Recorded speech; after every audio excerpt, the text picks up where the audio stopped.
Good afternoon to everyone from the U.S. Department of State's Africa Regional Media Hub.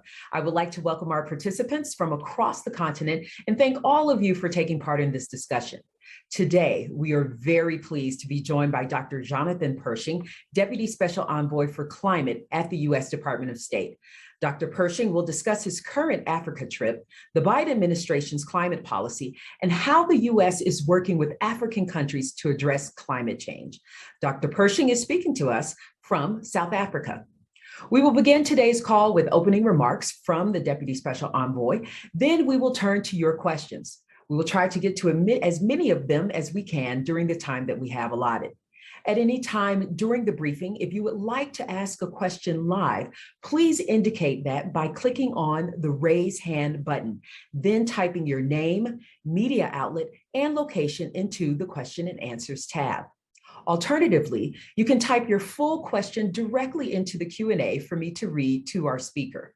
Again, please include your name, media outlet, and location when you do so. For those listening in French, you may type your questions in French in the Q&A. If you would like to join the conversation on Twitter, please use the hashtag AFHubPress, and follow us on Twitter at Africa Media Hub.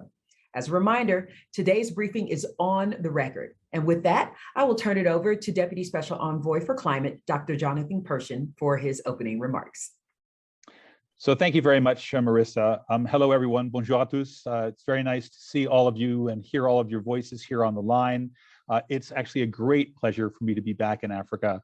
It feels that this last year and a half where the travel has been so difficult has meant that the personal relationships that are so important have been very difficult to maintain. And a chance to be back on the continent and to be engaging with people has been really a great pleasure, as well as I think an important opportunity. I wanted to start with a few general remarks about where we are on the climate change agenda. I think many of you may be aware that the Biden administration has made this a central priority. We are working aggressively, both domestically and with our partners internationally, to try to address this critical threat. Why do we see it being so important? Because almost every part of our economy will be affected and all of our people will be impacted if we don't move the right way. What does that look like? Well, if we don't avoid a significant rise in global average temperatures, we're going to see a continued rise in sea levels that will flood our coastal cities.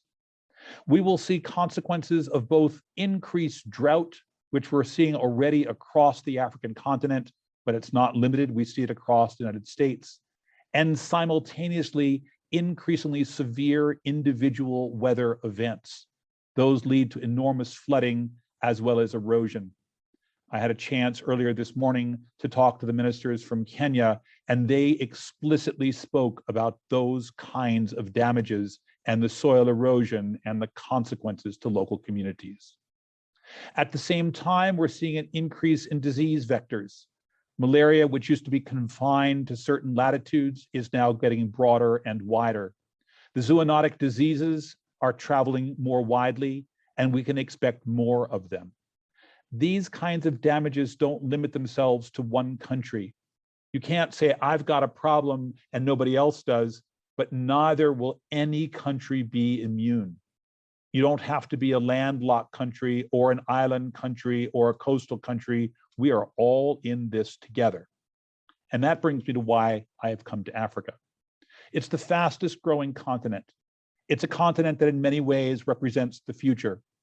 What it chooses to do could either leapfrog the past or follow the previous historical trajectory. Africa has had an occasion to do both. On things like telecoms, it leapfrogged the past. It did not choose wires. It chose a wireless model, and now it has among the highest penetration of mobile telephony of any part of the world.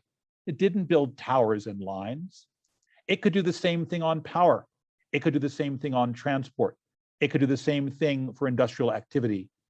It doesn't need to move in the direction of the West, which was high carbon intensity. It could move directly beyond that to the newest technologies. And people often worry that it might be more expensive, but in fact, the opposite is true. Among the lowest prices anywhere for renewable power are countries in Africa, building on capacity that we didn't even have a decade ago. This is a remarkably fortunate moment to be investing in your infrastructure. I was in Namibia, and my conversations there talk about what could become the world's largest solar project on the border between Namibia and Botswana.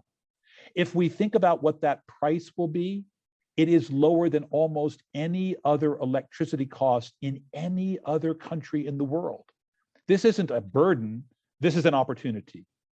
And we look at a country like South Africa, which has got a substantial unemployment problem. How do they develop? How do they move beyond that? Well, one of the ways is to look at alternative technologies, to look at this economy of the future, to think about everything from a hydrogen structure to an automotive structure for electric vehicles to a renewable energy structure where you can employ literally thousands and thousands of people as the economy shifts. Every country that I've had a chance to speak with, every representative is looking for that development paradigm. And the future could be quite bright. We could have the critical minerals that Africa has in abundance servicing that global demand. That is countries like Kenya, it's countries like Namibia. We have forest opportunities in countries like the Congo, both of the Congos in Brazzaville and Kinshasa, real windows of opportunity. We have extraordinary capacity around ports and fishing choices that could be all of our coastal nations. This is an opportunity that is continent-wide. And that brings me to why the US is playing. We see this from both perspectives. We see the opportunity for ourselves to engage on the continent to solve the global problem.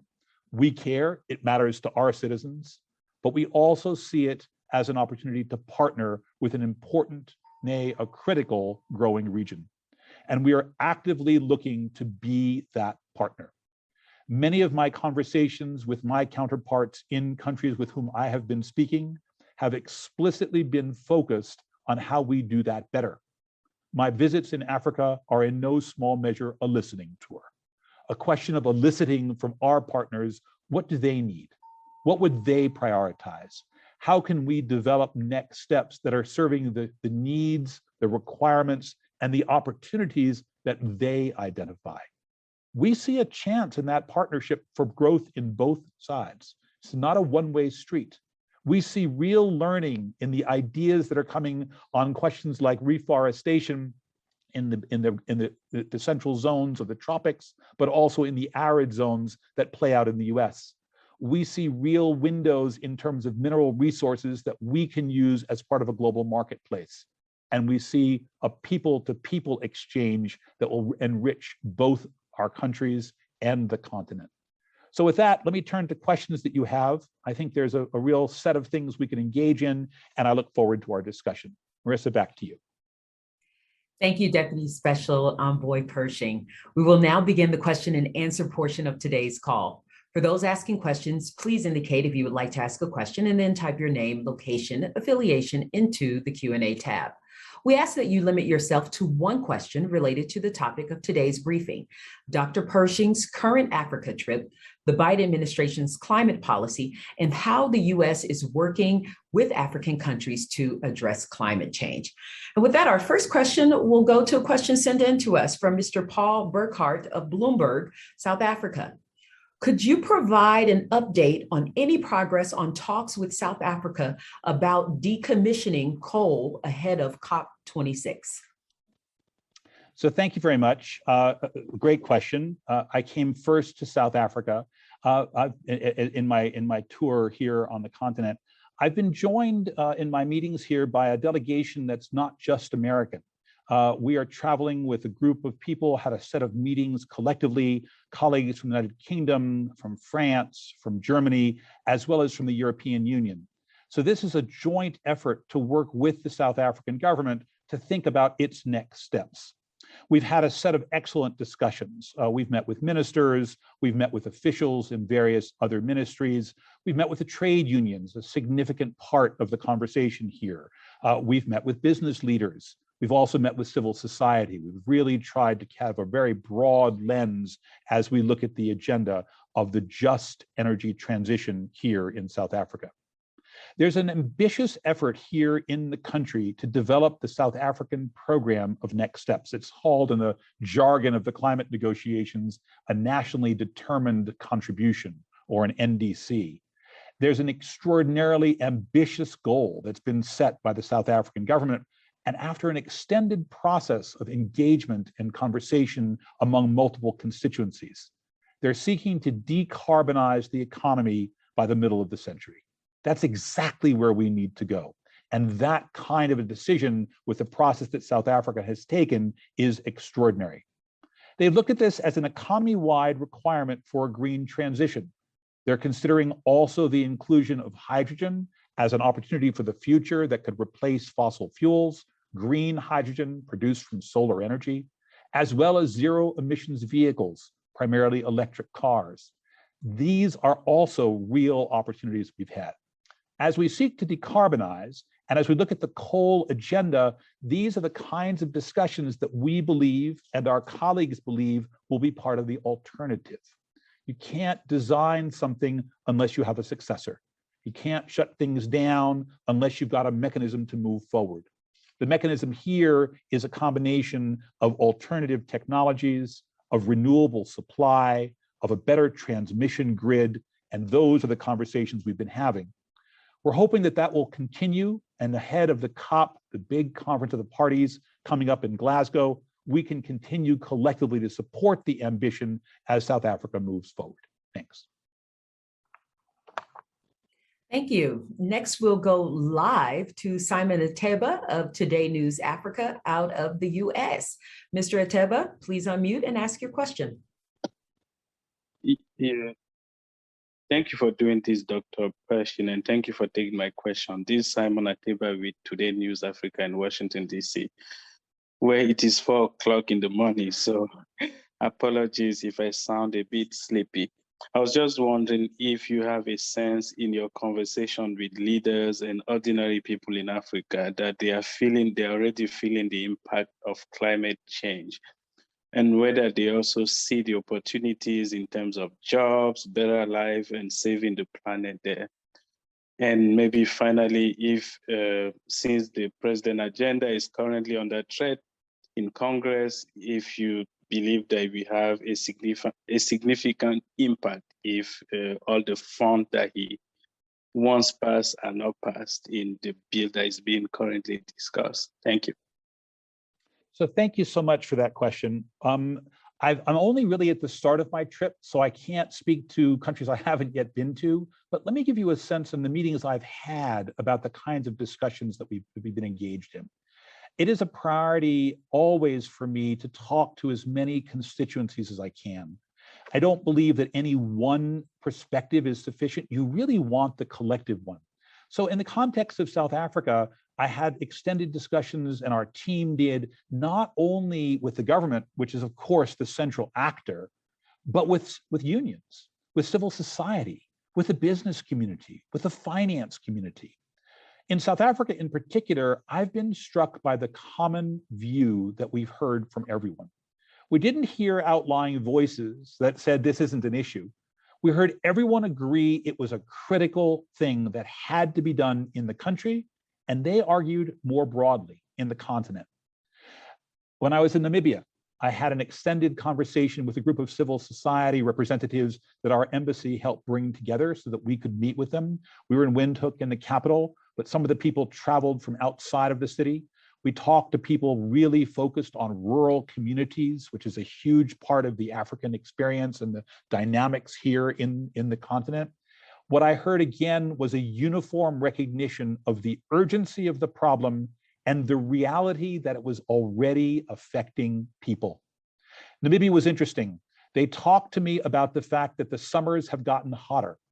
It doesn't sound like very much when you talk about a few degrees.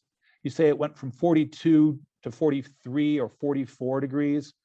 44 is an unbelievably hot temperature. When you think about that, is a huge consequence. You can't comfortably be working in that temperature. It could be fatal if you are in any sense frail, and that's now a summer average.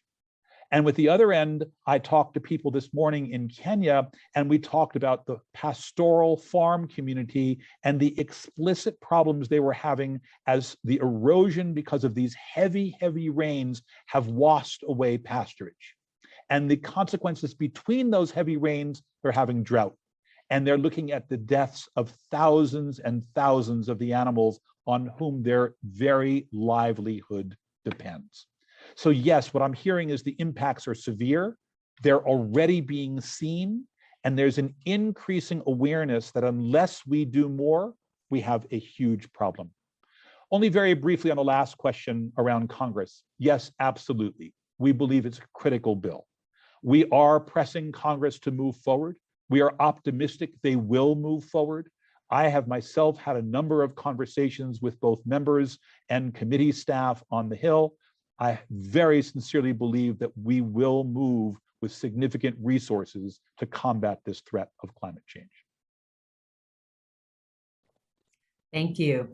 Our next question, we're going to the Q&A to Mr. Jeffrey Barbie of the National Geographic. His question is, what are your thoughts on the current oil and gas rush in Southern Africa by companies from the global north? What can be done by regulators in the US to help stop this kind of climate dangerous investment by companies based in or raising money in the US? So thank you very much. I think the way I have thought about this problem is very much one of risk. And there are all sorts of risks here. There's the risk in particular that climate change will make an operation more difficult. And as a company looks at those kinds of physical risks, it's going to have to assess whether the product is worthwhile.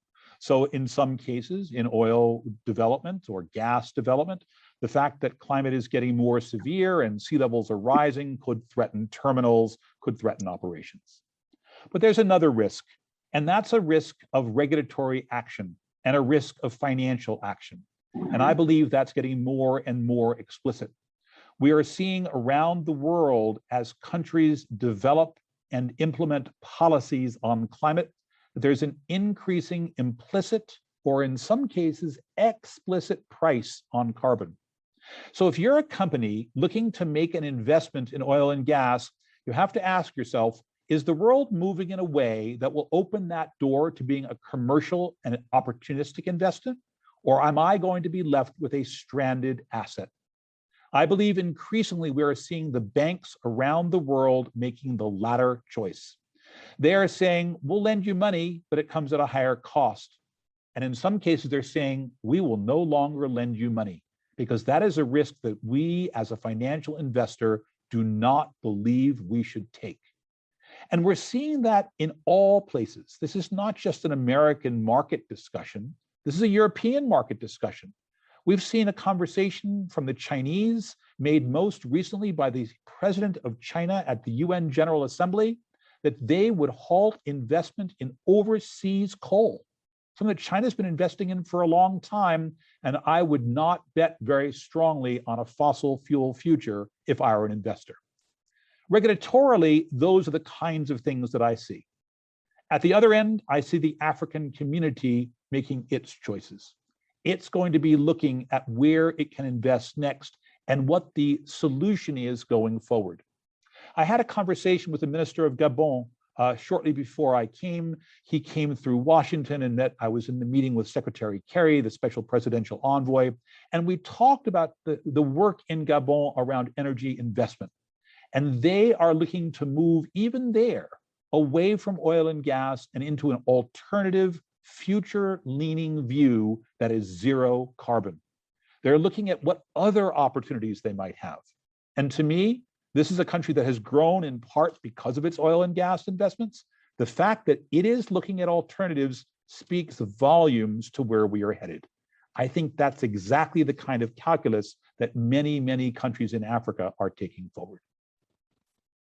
Thank you. Next, we'll stay in the Q&A and go to the Congo. Question from David Mukendi of CongoProfonde.net. I'm going to mix this question. His question is, what aspect of fight against climate change in Congo is the U.S. participating in? And I'm just going to add a question to that too, about the president's meeting with Tshisekedi during the UN General Assembly. Can you talk a little bit about the importance of Congo in the fight for climate change and how the U.S. and Congo are working together? So thank you so much for that. I'm extremely excited about my visit to the Congo region. I've only once had a chance to go, and it's now almost 20 years ago. So I'm really excited to get a chance to come back. And our embassy and the government there has really set up a wonderful schedule for us. So I'm really looking forward to it. There are a number of key things that I think one wants to look at, and I'm looking forward to talking about when I come. The first and most obvious one is the Congo Basin itself. There are very, very few parts of our global world that actually are so salient, so important for the climate change solution. It is one of the largest and it's one of the most intact forest regions in the world. It serves to capture carbon at a level that is, frankly, no other part of the world does at that scale. The forest there is in many cases got a biodiversity that is extraordinary and the world can't afford to lose. And at the same time, it's a region that's growing quickly. It's a region that needs an economic development plan. It's a region where the President Tshisekedi, has really been looking at how he can marry this global desire, and let's be clear, a national desire to maintain that forest land, but at the same time, take the economic benefit from it. So what we'll talk about are both of those agendas. What is it that we do to avoid deforestation? Are there payments for what are called ecosystem services? In this case, a service provided to the planet by the Congo Basin when you keep it as the trees intact instead of cutting them down and shipping them off for cardboard. How do we maintain an economic value to the communities that live in these places? So we're not saying it's an extractive industry and someone else gets the benefit, but we can take advantage of an economic growth paradigm in which I no longer just cut the tree and send it across. I cut many fewer trees and have a much higher value added product. I make furniture, I send that. That's got a whole set of jobs attached to it. Very powerful. I look at ways that I can get payments from other countries, from companies that want to sustain and protect the forest and are prepared to pay for that. We've been working with a project called Project Leaf. It's an exercise that's been put together by a series of companies around the world, some major players. Amazon's been quite active in this. We're getting Unilever quite active in this. And what they're saying is, we believe that our consumers, our customers for our products want us to be green. And one of the ways we can do that is to protect the forests. And we will pay for forest protection around the world to do that because our consumers are demanding it. Now you have a really interesting economic paradigm, a model in which you can keep your land, you can do intercropping, you can work on sustainable processes within those communities and not have to cut it down because you might have another revenue stream, which is not about the tree being cut and shipped out. It's about a local development process. One last thing. It is very clear that the Congo and the basin is rich in more than trees. It is a wealth of mineral resources that the world is going to need as we grow a future sustainable economy. Lithium, cobalt, a series of precious minerals and rare earths that are critical to how we think about a sustainable green future. We want to pull these out. We want to do it sustainably and responsibly. We want to develop the right programs for the workforce and the community, but we'll also be talking about that when we go to the Congo region. Thank you. Our next question goes to South African journalist from the Daily Maverick, Onki Ngakuka. His question is, U.S. President Joe Biden recently doubled the U.S. climate's pledge to developing countries. How will the country ensure pledges are met, as this has been a growing problem with developing nations? And will any of this financial commitment be targeted to South Africa? South Africa's transition, as that is a climate adaptation and mitigation strategy. So thanks very much for that question. I think it's critical that we have this discussion, and I think it's really been important in all of my dialogues and in every country I've talked with here on the continent. It's very clear that the majority of African nations contribute very, very modestly in terms of their greenhouse gas emissions, but are going to bear a disproportionate share of the impacts. If you have a conversation with the Egyptians, which I did a little bit earlier this year, what you end up with is a very clear sense that as the headwaters of the Nile are constrained, the water capacity in cities from Alexandria to Cairo is diminished. As I talk to colleagues in Gabon, which are worried about coastal erosion, that's a dominant concern, not just there, but in places like Mombasa in Kenya and in Cape Town in South Africa. How do we manage those impacts in places that don't have a lot of resources?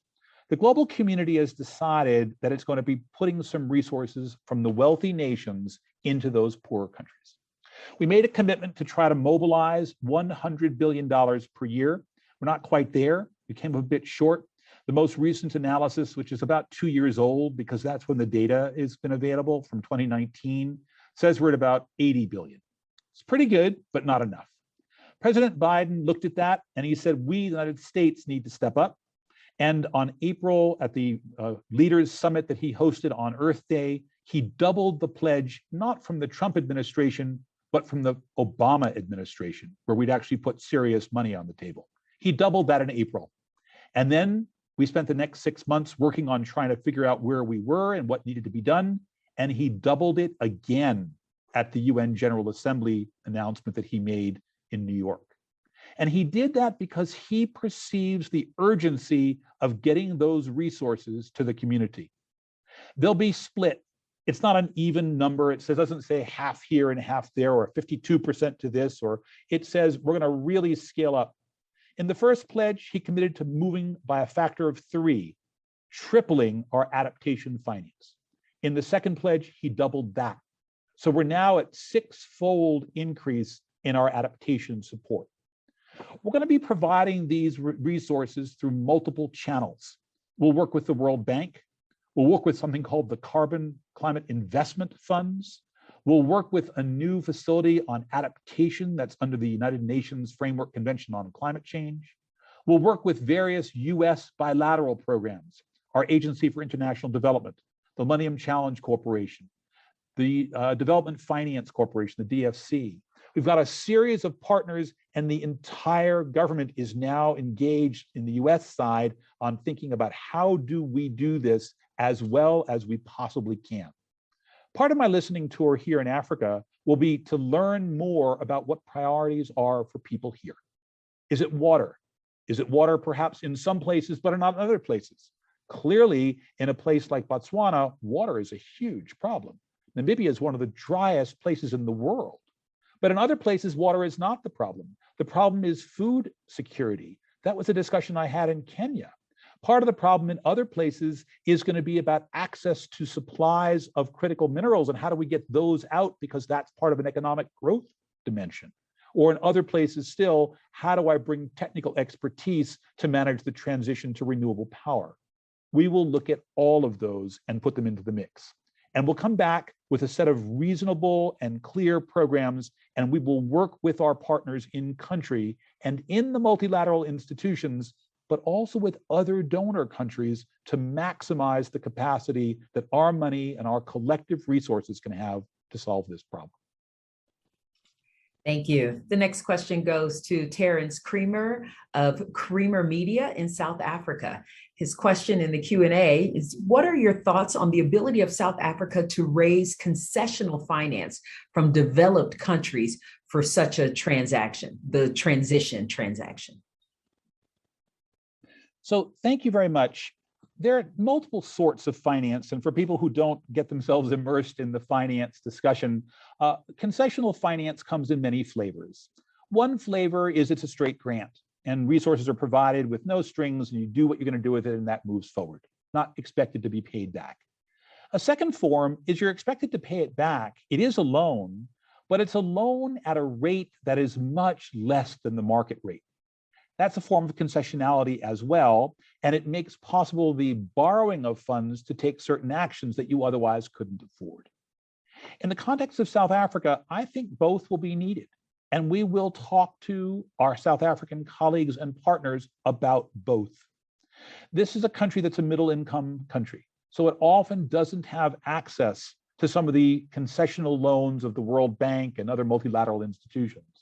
But that does not mean there's not need here. It doesn't mean that there's not a demand for capacity building that isn't really accessible on commercial terms.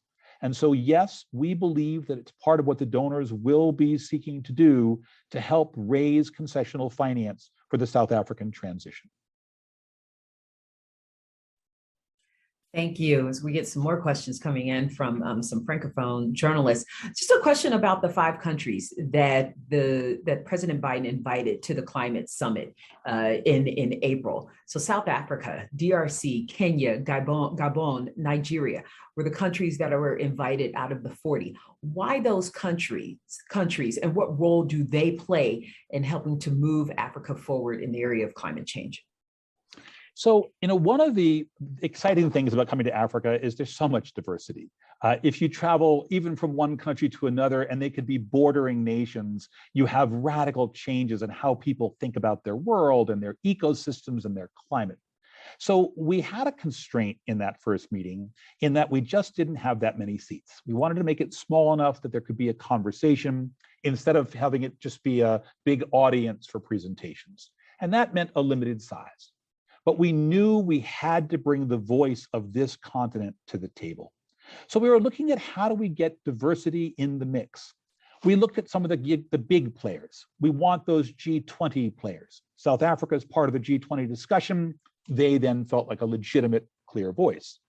Interestingly, while it's actually got a huge economy and the largest population, Nigeria is not in the G20. But the idea of having an African conversation and not engaging the Nigerians didn't make sense. So clearly you want to bring that very large voice to the table. And there's some very interesting work going on there, both in thinking about what's happening on adaptation in the north, how they're thinking about managing significant constraints around their oil and gas production, which has had both economic benefits, but huge damages, and a transition could be an opportunity for them.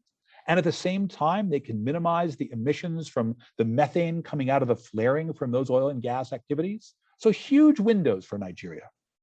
Kenya becomes clearly a different voice. It's a voice that speaks to a pastoral society, not uncommon in much of the continent.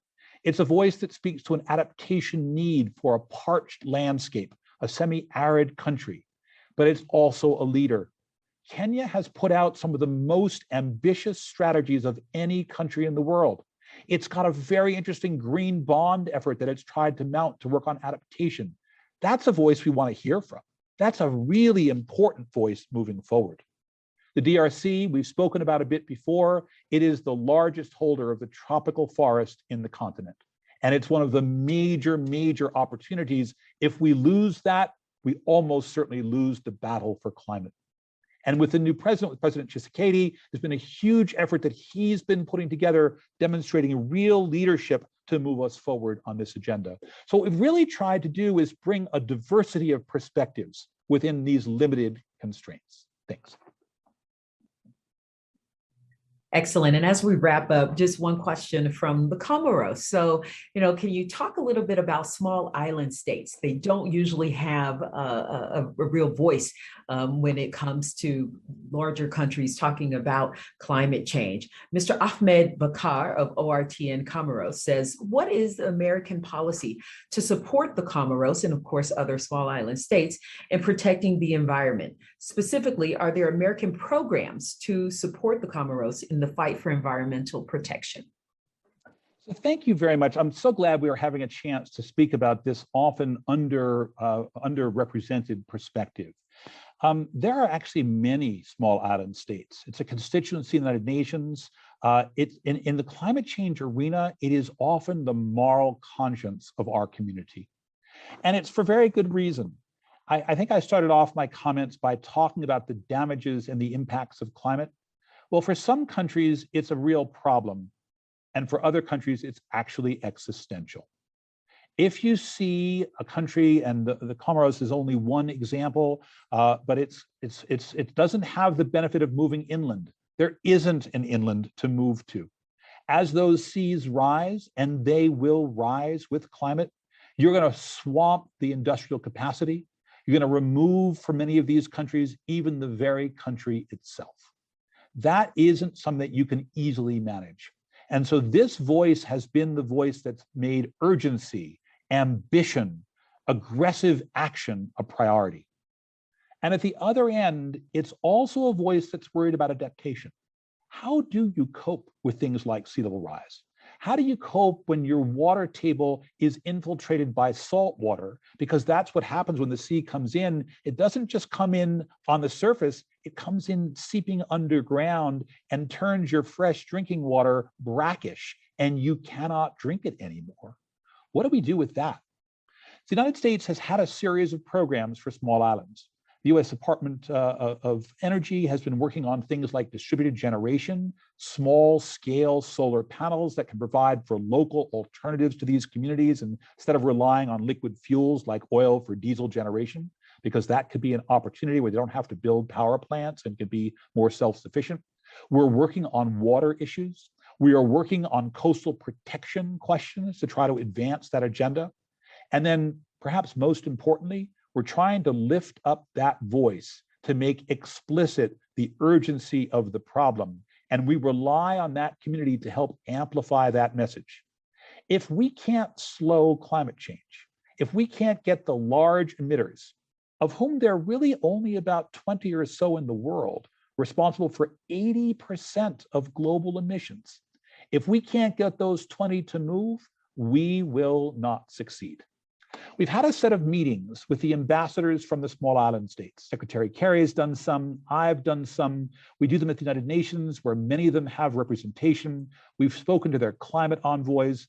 We are having bilateral meetings with many of them on the phone when we've been able to do so, or in person in New York, or now, right now this week, there's meetings in Italy preparing for the climate negotiations in Glasgow. And I think it's been very, very constructive. So in the context of the Comoros, I think you're absolutely right to raise it. We're happy to continue our work with you. We've got missions in country that can be your right partners. And I think you speak for a constituency which is incredibly important as part of this larger conversation. Thank you so much. That is all the time that we have today. Thank you so much, Deputy Special Envoy Pershing. Do you have any final words, final remarks? Just one last comment. I very much appreciate everyone's taking the time, including those who had to get up at 4 in the morning to do this. I really appreciate the time. One of the things that I've observed in my conversations here on the continent, and not just in this trip, but in previous trips, is how important you are as a constituency to get the word out. Many people are aware in general terms of the kinds of agendas that the world is trying to work on, but I don't think that many people are aware of the opportunities that are provided. And you're in a position to help disseminate that information. People don't know the transitions that are coming, and you're in a position to help them understand that transition. It's a little scary when all you see is a downside of a change and not the upside of what's coming next. And I'm quite optimistic about where this is headed. I see real potential for this continent to become a beacon. There are so many countries here at the leading edge of delivering change. I look at the discussions in South Africa, I look at Kenya, I look at Gabon, I look at the discussions I've been having around my conversations, and I just see enthusiasm and new development and investment windows and a community of nations that really could be at the forefront. And I think that you and the press have a chance to really make that message explicit. So anyway, thank you for taking time. I'm happy to follow up as we move forward on this dialogue. Thanks very much, Marissa. Thank you. That concludes today's briefing. I would like to thank Dr. Jonathan Pershing, Deputy Special Envoy for Climate at the U.S. Department of State, for speaking to us today, and thank all of you journalists for participating. If you have any questions about today's briefing, you may contact the Africa Regional Media Hub at AF Media Hub at state.gov. Thank you.